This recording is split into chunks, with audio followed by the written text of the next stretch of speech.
Hello guys, আসসালামু আলাইকুম। সবাইকে শুভ সকাল। এই মুহূর্তে ঘড়িতে সময় হচ্ছে সকাল 7টা। তা আপনাদেরকে কিছু কথা বলি।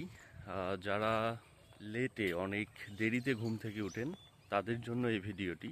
তো আমিও আমার লাইফস্টাইল ছিল হচ্ছে প্রচণ্ড দেরিতে ঘুম থেকে উঠতাম। দেখা যেত আপনার হচ্ছে 2টা-3টার আগে ঘুম ধরতো না, আর ঘুম থেকে ওঠা লাগতো মিনিমাম আপনার হচ্ছে 10টা-11টা। আবার সারাদিনে দেখা যেত যে আমার ঘুম ঘুম ভাব চোখে লেগেই আছে। তো এই কারণে কয়েকদিন থেকে ভাবলাম যে আমরা সকালে উঠব, একটু হাঁটাহাঁটি করব, তারপরে বাসায় গিয়ে একটু রিল্যাক্স করব। তো গত কয়েকদিন ধরে আমরা তাই করতেছি। এর সব থেকে বড় যে রেজাল্ট সেইটা পাইছি হচ্ছে এখন রাত 10টা যখন বেজে যায় তখন থেকেই চোখের মধ্যে একটা ঘুম ঘুম ভাব চলে আসে। আর দ্বিতীয়ত যে ব্যাপারটা হচ্ছে সকালের এই যে মানে একটা মনোমুগ্ধকর শীতল হাওয়া, এইটা আমার শরীরের জন্য যে কি পরিমাণে প্রশান্তি দিচ্ছে এটা আপনি একবার জাস্ট সকালে উঠে দেখুন, তাহলেই বুঝতে পারবেন। আর তার থেকে আরও বড় একটা বিষয়, শারীরিকভাবে অনেক সুস্থতা ফিল করবেন আপনি। তো আপনি একবার চেষ্টা করুন, তাহলে দেখবেন ধীরে ধীরে অভ্যাস হয়ে যাবে।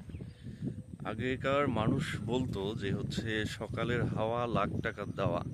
তো কথাটা আসলেই বাস্তব। আপনার সকালের যে শীতল বাতাসটা আছে এটা মানবদেহের জন্য অনেক অনেক গুরুত্বপূর্ণ, কিন্তু আমরা আসলে বুঝি না, যে কারণে আমাদের এই প্রজন্ম দিন দিন অসুস্থ হয়ে যাচ্ছে। তো ফার্স্ট টাইমে দেখবেন যে একটু প্রবলেম হবে।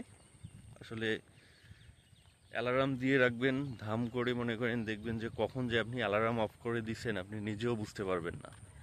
কিন্তু আপনাকে কন্টিনিউ চেষ্টা করে যাইতেই হবে। 2-1 দিন দেখা যাবে একটু কষ্ট ফিল হলেও পরবর্তীতে ঠিক হয়ে যাবে। সো আমাদের জন্য এটা অনেক অনেক গুরুত্বপূর্ণ। আমাদের যে পরিমাণে খাবারে ঝামেলা, তো আমরা যদি এই অভ্যাস থেকে নিজেকে পরিবর্তন করতে না পারি তাহলে দেখা যাবে যে আপনার 50 বছর হওয়ার আগেই আমরা মনে করেন বুড়ো হওয়ার সম্ভাবনা চলে আসবে, বয়সের ছাপ পড়ে যাবে। তাই নিজেকে পরিবর্তন করতে হবে, সচেতন হতে হবে। ভালো থাকবেন সবাই। ভিডিওটা ভালো লাগলে লাইক, কমেন্ট, শেয়ার এবং সাবস্ক্রাইব করুন।